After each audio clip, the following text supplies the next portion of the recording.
Allow me to start by joining my condolences to the families of the victims of the tragic crash of the Ukrainian plane tonight in Iran. Now, on the topic of this morning meeting, I want to stress that the recent developments in Iran and Iraq and the whole region are extremely worrying, and we have had a very fruitful discussion at the College about what the Commission can do. One thing is clear.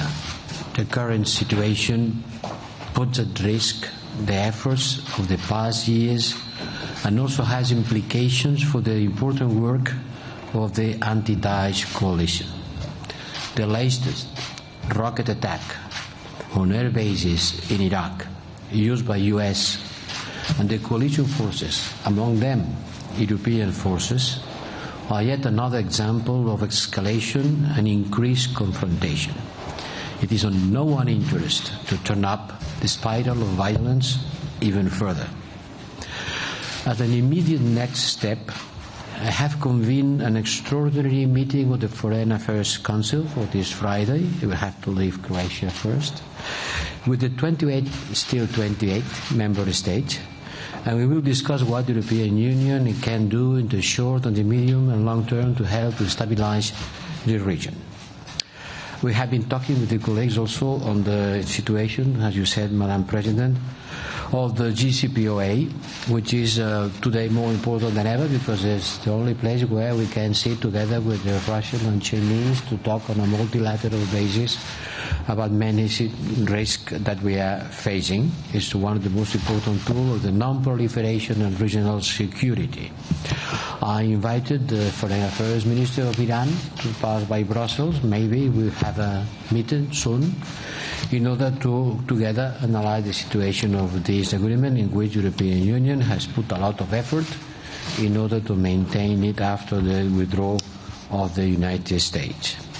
I am in touch with all participants as coordinator to keep the unity of the group of the European countries represented in the board of the JCPOA and the importance of the full implementation by all parties.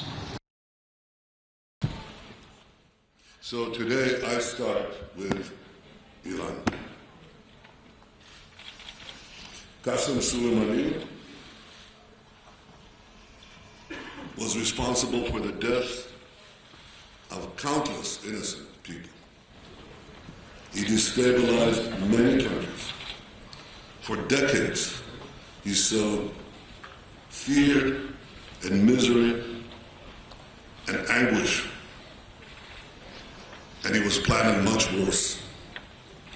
President Trump should be congratulated for acting swiftly, boldly, and resolutely against this terrorist in chief.